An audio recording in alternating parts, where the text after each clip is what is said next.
I think everyone is pretty familiar with Seth, and you've heard his pitch before.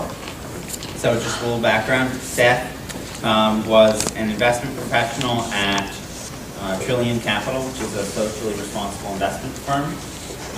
He served on the board of Marriage Equality Rhode Island and has been active in some progressive causes in the state. In his past, right after college, he went to work for Teach for America in Louisiana. And he at one point was an intern at Point Judith Capital. So I would like to start off with what is for us one of the most important questions, and it's more of a broader economic question about your overall economic outlook. And that relates to the 2006 income tax cuts for the rich. So you say in your questionnaire that you support repealing them, and I'm wondering if you could talk about why you support repealing them and why this is an important issue. Yeah, to me, it's a matter of fairness. We're obviously coming through a very profound economic recession and budget crunch in the state. And everyone has had to sacrifice, almost everyone. People at the bottom of the pyramid are sacrificing through cuts to social services. People in the middle of the pyramid have sacrificed with pensions and so on. And, as a matter of principle, I believe that when a community finds itself faced with a big problem, everybody's got to pitch in. And everybody means everybody. And that includes the people who are the highest earners. So yeah, I do support raising the top income tax rate in the state. But I also want to point out, I think we need broader tax reforms too. One thing that I've been talking about a lot is the fact that in our tax code in Rhode Island, we have hundreds and hundreds of loopholes and exceptions that have been built in through the years. I know that Teresa Tanzi has been a big champion of, let's examine each of these, let's find out if, which, if any, make sense and get rid of the ones that don't. That's something that I'm very passionate about as well. And, there are areas in our tax code where we need some relief, in my opinion, especially the property tax. So I like to talk about the whole picture, but, looking at the income tax in isolation, I do support raising the top rate. So would you support Larry Valencia's bill, which fully restores the top rate to 9.9%? I think I could, but again, I would like to talk about it in the context of a broader tax reform, especially something that, if it was that big an adjustment, I'd like to talk about it, maybe pairing it with some property tax relief for other areas, but potentially yes. Okay. So now I'd like to move on to guns, and just as some background. Treasurer Raimondo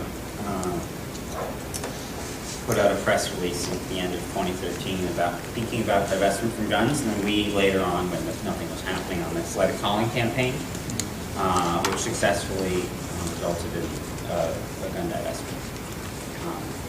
And Chris has a question about it. Oh, you going to keep it that way? Yeah, yeah. So at Trillium, at the firm that I've worked at for the last 4 years, we do not invest in any firearms at all, and we've done quite well without it. And the first obligation of a treasurer is always to get the best return for the system. But anytime that I'm able to replace a gun investment with something that has the same characteristics from a performance point of view, I will do it. So as long as we're not sacrificing investment performance, absolutely. And my understanding is that in the divestment that the current treasurer just made, she was able to find a suitable alternative, and so I think that's great. So had you been treasurer at the time, you would have made the same decision, you would have supported that move? Yeah, I think so. Okay. Great. So we have a related question on fossil fuel divestment. As you're aware, there's been a push in Providence mainly, initially starting at Brown to get Brown to divest, and when that didn't happen, the local city councilor, Seth pushed for and successfully won the divestment for the city of Providence from fossil fuels. And I'm wondering if you would support having the Rhode Island Pension Fund divest from fossil fuels like Providence did. So my answer to this is the same as my answer for guns, which is the first obligation of the treasurer is to get the best return for the people who are in the system. But anytime I'm able to find an investment alternative that will perform as well as a fossil fuel investment, I'm happy to make the change. And I think as long as you're not sacrificing performance, you do it. If there is an occasion where I'm not able to find something that's a suitable alternative, well then making a good return for the folks in the system has to come first. That's the legal obligation. But anytime that I'm able to find a suitable alternative, and I promise I will look, then yes, I'm happy to do that. So would you support a sort of a full statement of divestment, like Providence did? Yeah, I think, I'm not familiar with the specific Providence language, but I think it's a good goal, and I think, we should take a look at what we have in our holdings and what alternatives we can find, and if we can find suitable alternatives, then you make the switch. At this point, do we have any follow-up questions, any questions anyone wants to ask? On that subject. Or any other subjects? Because we are going to, I do want to ask you about the pensions, and you can't imagine why, but it is a concern, and I wondered if you could tell us whether you would have made the same decisions if there were other choices that you think you could have done. Process is very important. And I do believe that there was a problem with the pension system in 2011 because the system had been mismanaged through the years.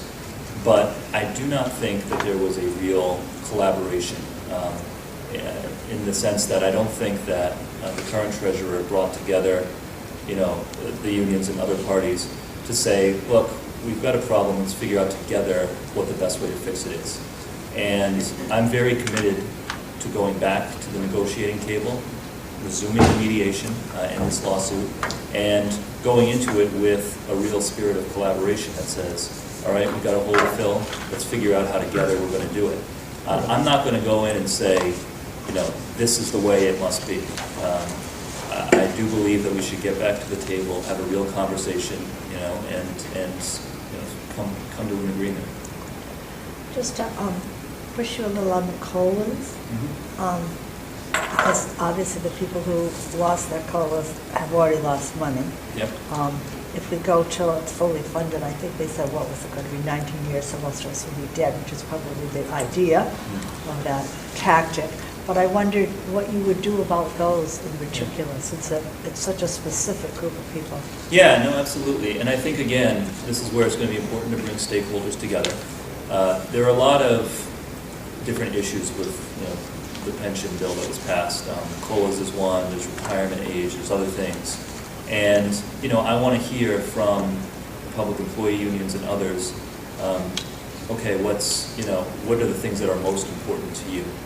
If we're going to come to some sort of a deal, if we're going to come to some sort of an agreement, what are your priorities that you want to see? And and if I hear from them that COLAs is the priority, then that's where we'll focus. But again, I don't think it would be right of me to come out and say, well, here's exactly how the pension changes should be, because I want to have a real conversation and I want to hear from the representatives of the current employees and the retirees. Yeah. Yeah, Frank Caprio kind of implied that Jeannie Raimondo created pension crisis by lowering the assumed rate of return. Yeah, I disagree with that. I think if you look at it, even when the assumed rate of return was higher, so she lowered it from 8.25% to 7.5%. Yeah. Even when it was at 8.25%, the system was still only about 55% funded, which is still one of the worst in the country. So, the causes of the pension underfunding go back a long way. One thing that I do not think was a cause is I do not think the benefits were too generous. And that's a real misconception. If you look at how the benefits that we've been paying out compared to other states, we're not that far out of line. But, there's a series of factors. One is poor investment returns. And I don't know if you saw, there was a PolitiFact this week where I got a mostly true talking about how we haven't always performed as well in our investments as other states.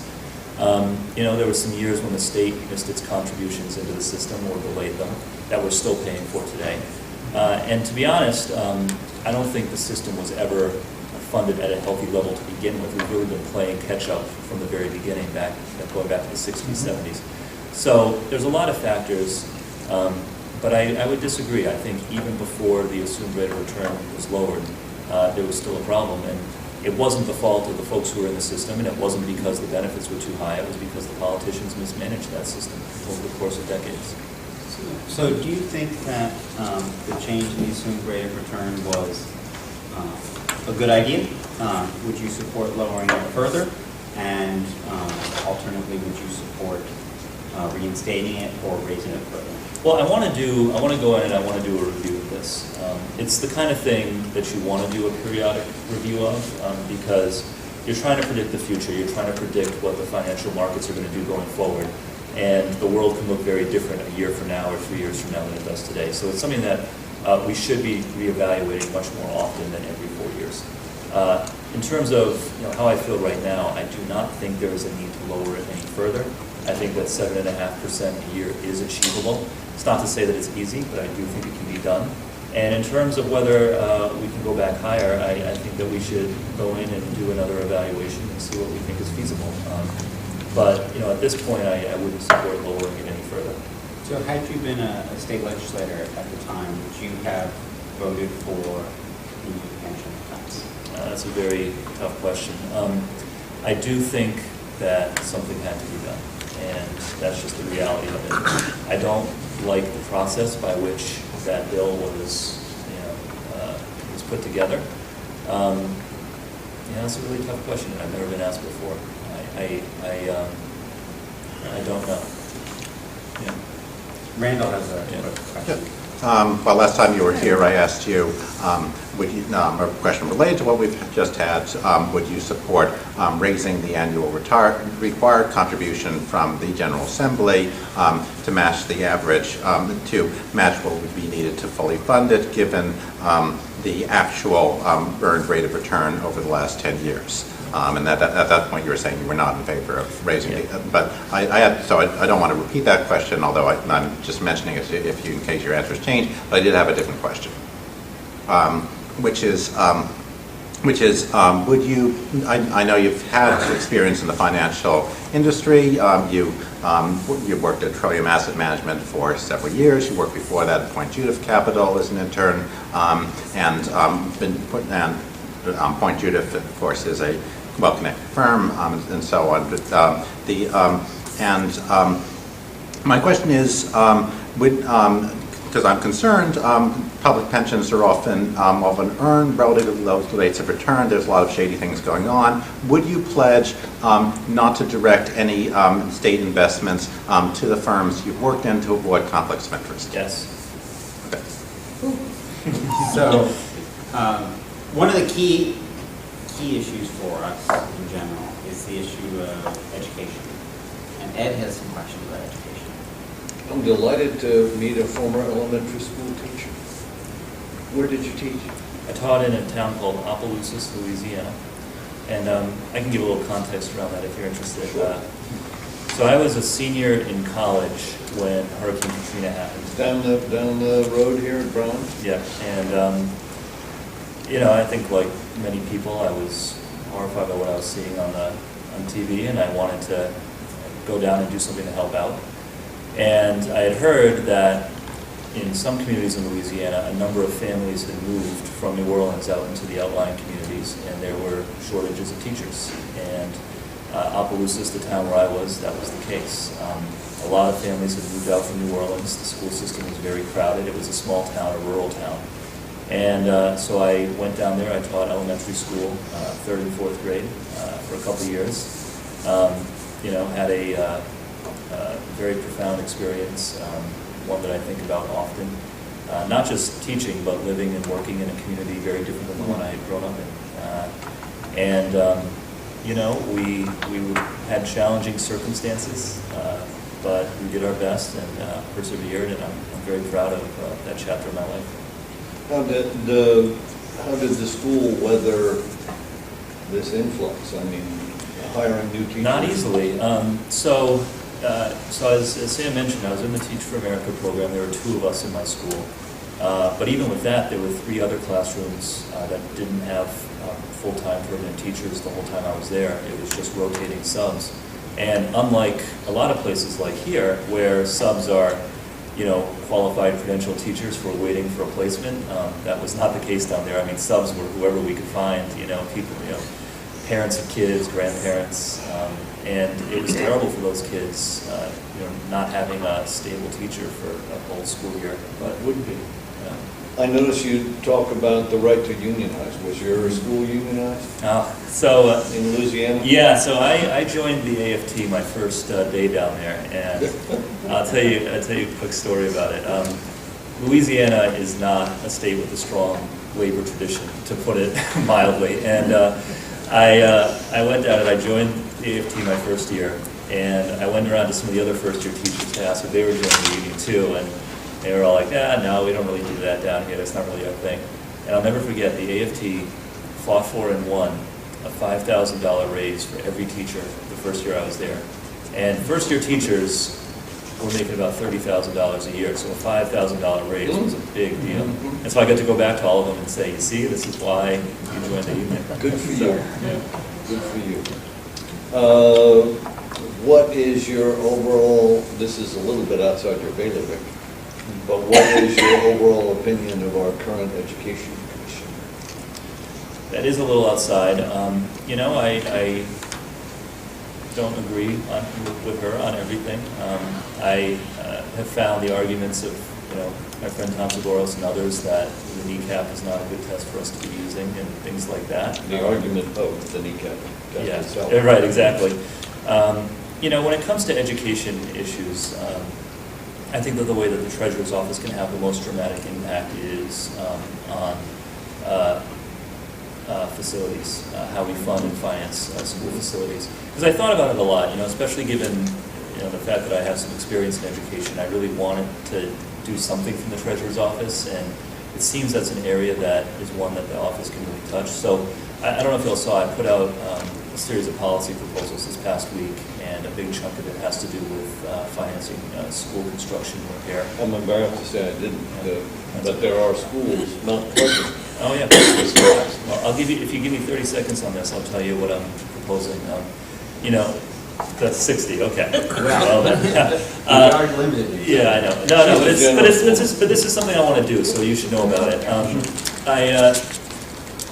First of all, we've had this moratorium on new school construction funding from the state for the last 4 years, which is a disaster. And second of all, even before the moratorium, the way we did this was essentially a match, where communities had to come up with some of the money, they would go to the state, they would get a match. Well, of course, that means that it's the wealthiest communities that are able to do most of the projects. I like the way they do it in Massachusetts. In Massachusetts, they have a guaranteed funding stream for school construction, and they have a statewide list of all school buildings that is prioritized by the condition of the building. So rather than the money just going to the wealthiest communities, it's prioritized by need. And that's the thing that I think we should be doing here as well. So that's something that I intend to fight for.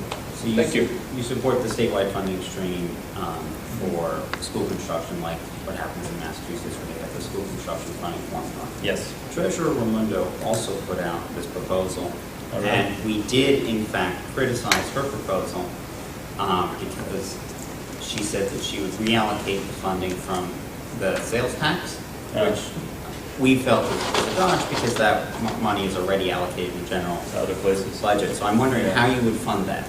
Yeah, well, I think there has to be a guaranteed funding stream of some sort, because my feeling is that the health and safety of children is not something that, is only important when economic times are good, right? So there has to be a guaranteed stream. And, we can talk about and debate what the right stream is. Should it be, out of the sales tax the way they do in Massachusetts? Should it be tied to a change in the income tax or what? We can discuss it, and I don't know what the best answer is. But I do feel very strongly that there should be a devoted funding stream, and that the allocation should be by need, not by match to the municipality. But you don't have a specific proposal for how to fund it yet. But you I think we should look at what makes the most sense, but I do feel strongly that there should be a guaranteed funding stream. Okay. So in many ways, I think the biggest issue in the Treasurer's race relates to investments that the Treasurer makes. In particular, Treasurer Raimondo has shifted large portions of the pension fund into these alternative investments, Yeah. hedge funds and private equity companies that pay these high fees. And I'm wondering... Charge these high fees. Charge these high fees, yes. Very, very important. We pay. Yeah, We but- pay, they Yeah, charge. good distinction there. Would you support reversing that move and moving out of hedge funds and private equity investments to lower our fee exposure? Yeah, so this is an important question, and it's a complicated one, so let me take it in a few parts if you're willing. So, to simplify a little bit, when you're investing, there's two categories of investments. There's the investments that get you the high returns, but come with some risk and some uncertainty, right? Those are stocks, private equity, and venture capital, things that, you know, are going to get you the big returns, but there might be some big ups and downs in the meantime, right? And that's where you want to have most of your money in a pension fund, because at the end of the day, you're a long-term investor. Most of the benefits that you're paying out aren't going to come for decades. I think you want to have a majority of the pension system, 60-70%, in stocks or other investments that are, you know, maybe a little volatile to get you the best returns over the long run. But you don't want to have 100% there.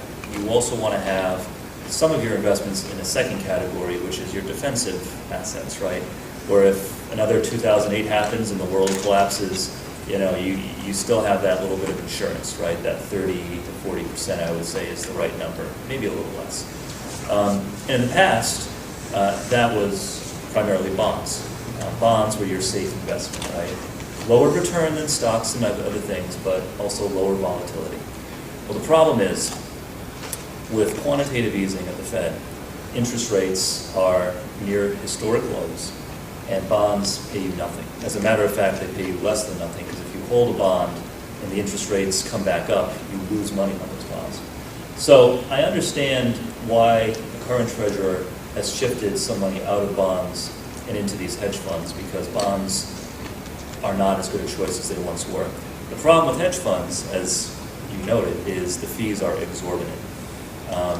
They are absurd. This 2% fee every year plus 20% of whatever they make for you, I think is unjustified. I think it's wrong.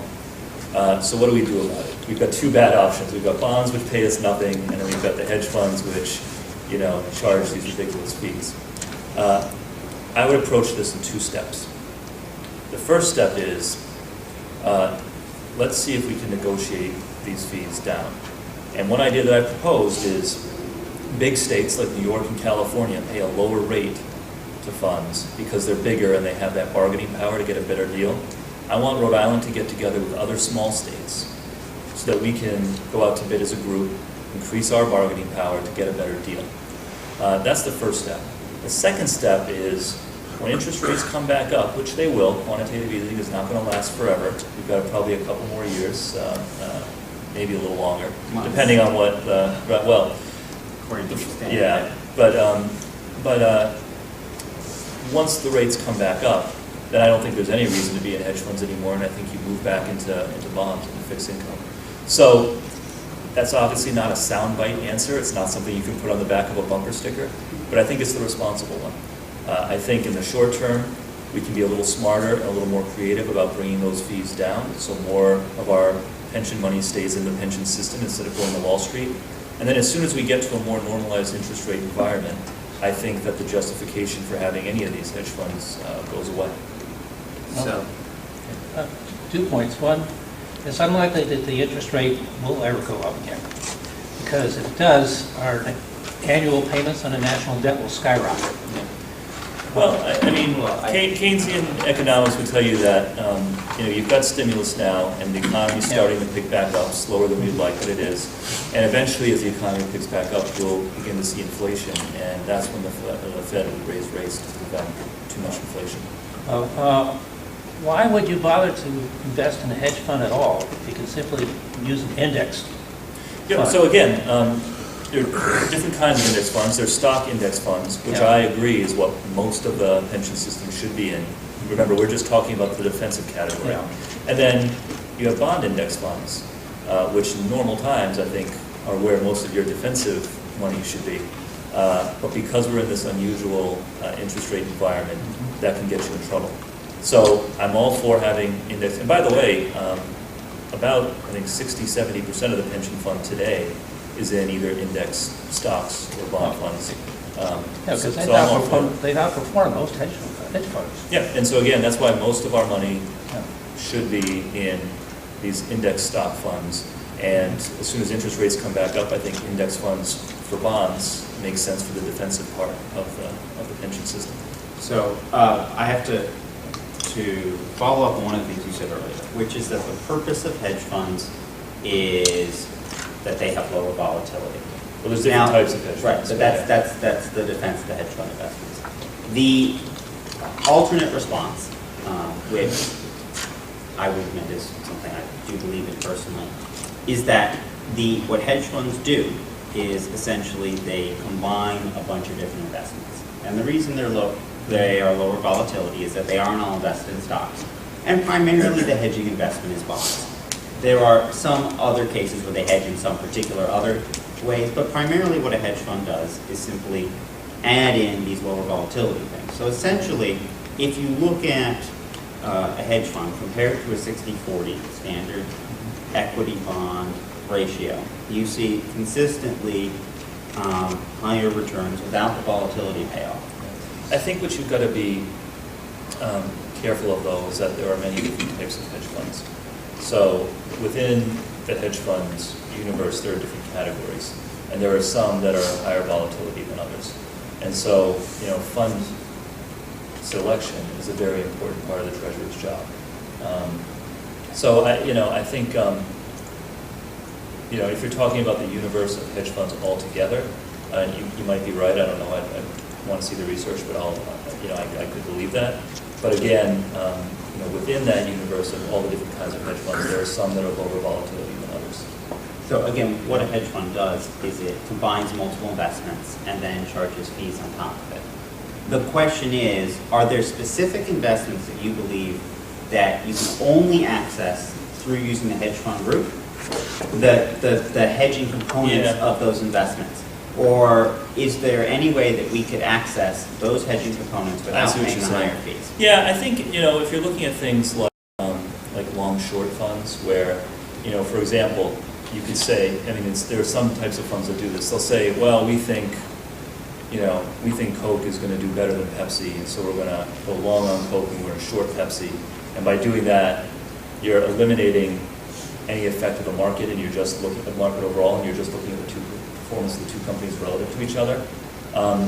Things like that, I think it's difficult to replicate unless you're going to try to run your own hedge fund out of the treasurer's office, which I would not recommend that we do. So again, it depends on the type of funds that you're talking about, and not all hedge funds are the same. Okay. So We've had a hand over here for a while. Yeah. So my background is actually in financial services, and my biggest objection to hedge funds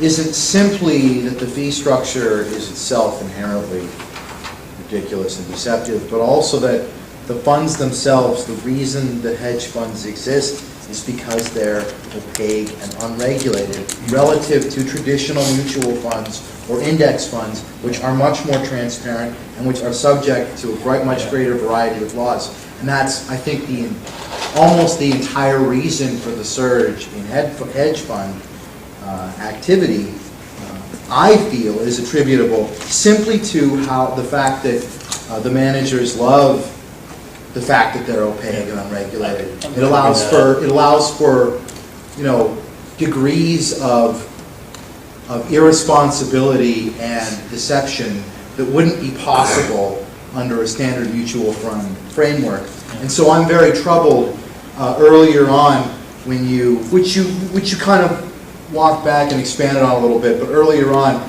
you did provide us with a dichotomy of bonds which don't pay anything and hedge funds which have greater volatility or a stock option. And that seemed to me to be a completely false and deceptive dichotomy, and it troubles me to not hear you take a more vigorous stand against hedge funds, but simply say, well, I'll negotiate for slightly better fees and then they'll be fine. Well, Which is essentially how I'm what I'm not willing to do is this. I'm not willing to continue to have 30% of the pension system, which you're talking billions of dollars, stay in bonds when I know that most bond funds are going to lose money in the next few years. I will not do that to the people who are in that system. Now, I agree with you that transparency is another big problem with hedge funds. And I've been very clear from day one. From my very first television interview, the day I announced back in October, I said, we need to have higher standards for transparency for any fund that we hire.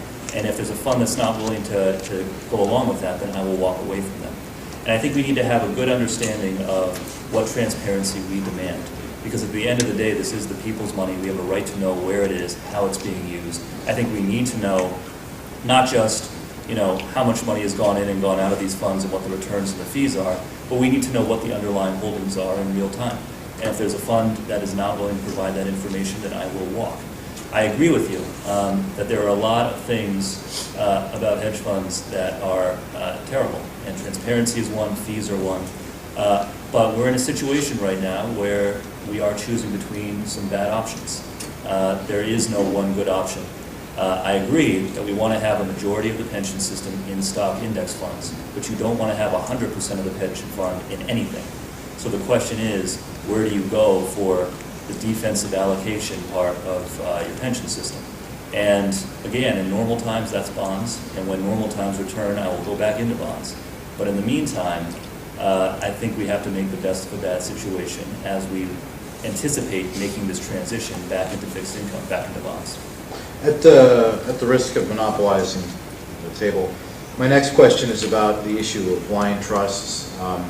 One of my biggest objections, again, as someone with a background in financial services, to the current treasurer is that she's engaged in what I consider to be transparent legal gymnastics that are ethically unjustifiable and fraudulent by any standard except possibly a legal one, but morally, ethically, spiritually. I see no possible justification for what seems to me to be pretty transparent double dealing, where she's directly profiting from, or is in all likelihood, I should say, directly profiting from the state's investments in holdings at her own firm. But because of this, she's waved the magic wand of a blind trust over the whole thing. Our ability to see is extremely limited, and she can claim that she has no ethical conflict of interest, when that seems quite unlikely to me. So can you talk a little bit about your personal finances? Do you use blind trusts? Will you be declaring your assets to us and not trying to conceal them through various legal inventions? So I do not have any blind trusts, and I do not. I think that's the right answer. Yeah, I don't have an ownership stake in any of the firms that I've worked for. So at Trillium, I was a vice president there. I had a number of roles that I'm happy to explain, but I was never an owner of the firm the way that the current treasurer is an owner of hers. Mm-hmm. So I have no blind trusts. I won't be going in with any, of those kinds of investments. And as I said in the previous question, I don't want any firm that I worked for in the past applying for pension business while I'm there.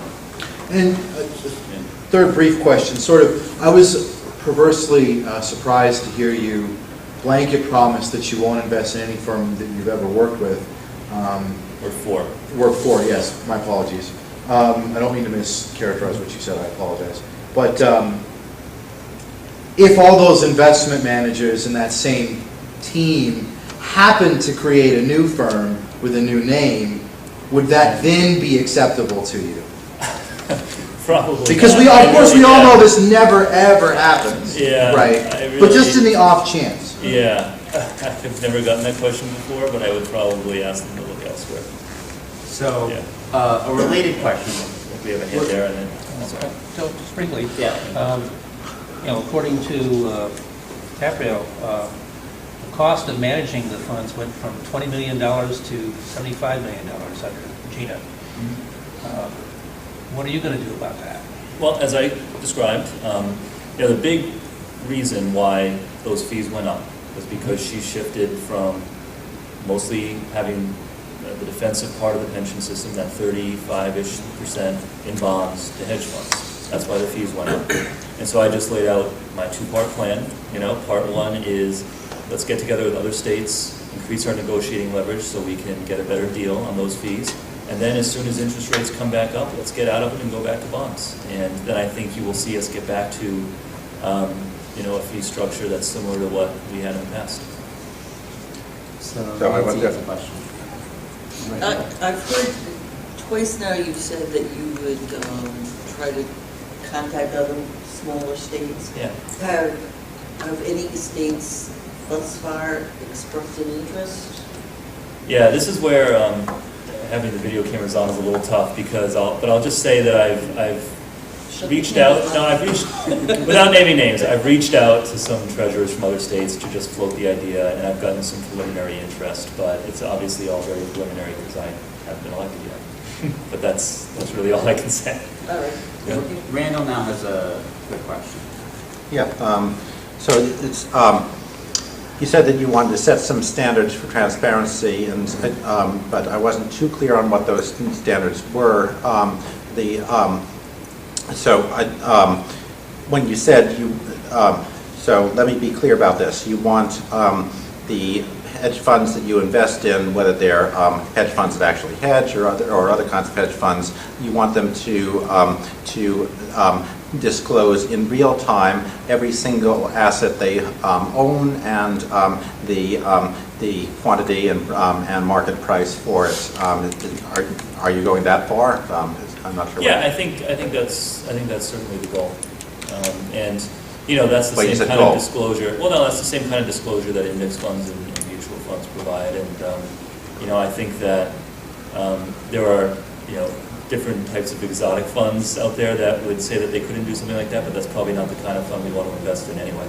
So yeah, I think that providing up-to-date information on the underlying holdings is something that we should demand of not just hedge funds but all funds that we have. Right. And do you have a target for the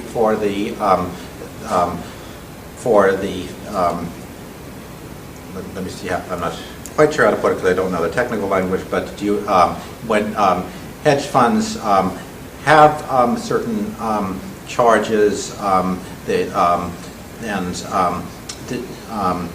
well, let's just say I don't know what they call it, fees or whatever, but let's just say the difference between the returns on the underlying assets and what the investors get, whether you want to call that a fee or whatever you call it. Do you have a target for how large that should be before you're willing to invest in a hedge fund? Because as you say, the bigger players can negotiate a better deal on that. So the question is, what's my goal for what the fees should be as opposed to like the 2% and 20 or whatever it is now? Yeah, that's a good question. I think we'd have to get together again with other small states and cities, see how many people we could get together so we know how much power we have. But I would certainly think that, anything above 1 in 10 seems very high for me. But again, let's get everyone together and see, what we think is possible. I mean, obviously we fight for the best possible deal we can get. Right. Well, that's one strategy, but the other. We are limited on time, so Eric and I want to shift gears just a little bit, just because we have spent a lot of time on the pensions, and we can go back to it if we want to. Something that Sam has asked other candidates in the past that I want to ask you, if you could give us an overview of Seth Magaziner, the man.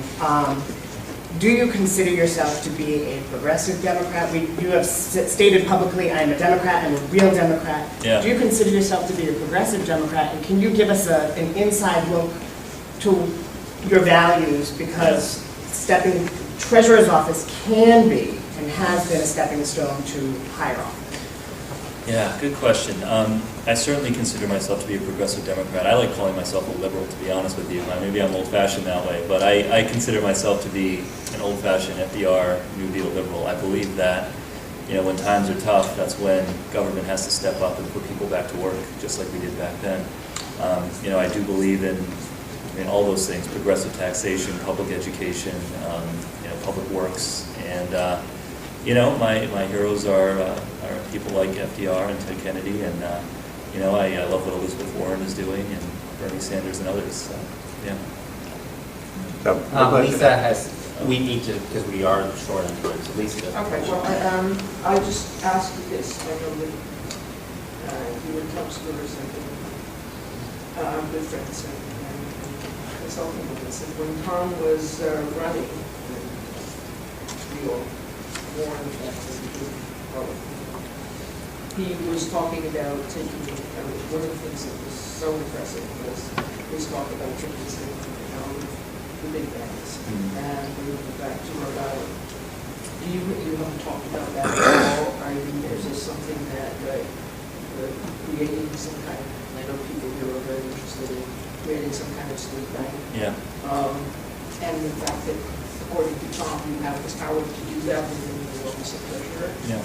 Yeah, so I think there were two questions there. The first was, what would I think about bringing some of the state's deposits out of the big banks and into local banks? And the second question was, well, what about just starting a state bank? Is that right? Well, yeah, I know he Okay. says that there are Yeah. different ways that you would have to do it. Yeah, so the answer to the first one, to, what about taking the state's money out of Bank of America and putting it in, Washington Trust or whatever, I think that we should do that to the extent that the local banks want those deposits. And I've talked with some of the local bank leaders about it, and what I found is that for a lot of them, when it comes to deposits, they feel like they've got what they need. What happens, what's happened the last few years is that investors and just regular folks have gotten very cautious and are hoarding a lot of cash in their bank accounts. So some of the small banks in the state right now have more cash than they know what to do with. Oh, really? Yeah, but they're having a hard, or at least that's what they'll say. And so to the extent that there are local banks that would like to have additional deposits and the state, is in a position to take some of that money out of the national banks and put it in the local ones, then yeah, I'm all for it. What about credit? Yeah, again, same thing. I mean, what you're seeing is really two things. People are becoming more cautious. They were bit by the financial crisis, so they're spending less and they're investing less aggressively and they're keeping more cash in the bank.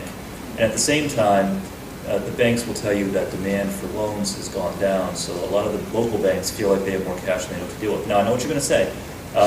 There are a lot of people out there who do want loans who the banks aren't lending to.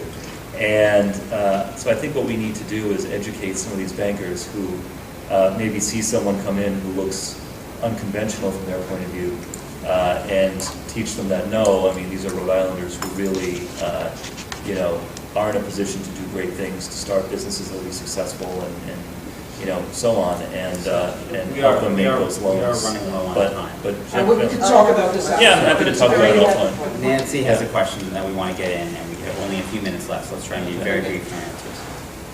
You, for the questions, you support legalizing, taxing, and regulating marijuana. You checked undecided. Yeah. Why are you undecided? My position, I think, is similar to what I've heard from Clay Pell and others, which is I'm very curious to see how it goes in Colorado. I will admit that this is not an area of expertise for me.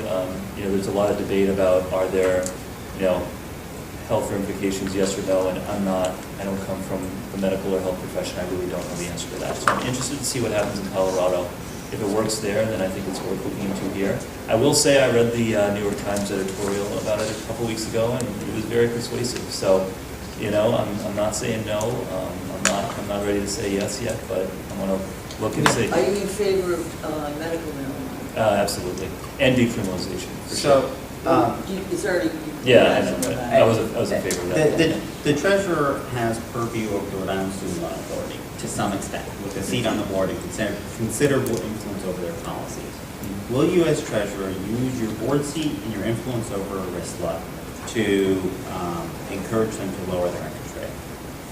That's a good question. I haven't been asked it before, and I'm certainly willing to look into it, because obviously we have a student debt crisis. I think that we can look at ways to lower the interest rate. I'd also like to find ways to forgive some of the principal for people, to be honest with you, because that's what's, really killing folks. But, I need to look into that further, like the particulars of how RISLA works, but I'm certainly willing to look into it. All right, but one that says we shouldn't give property loan to do that.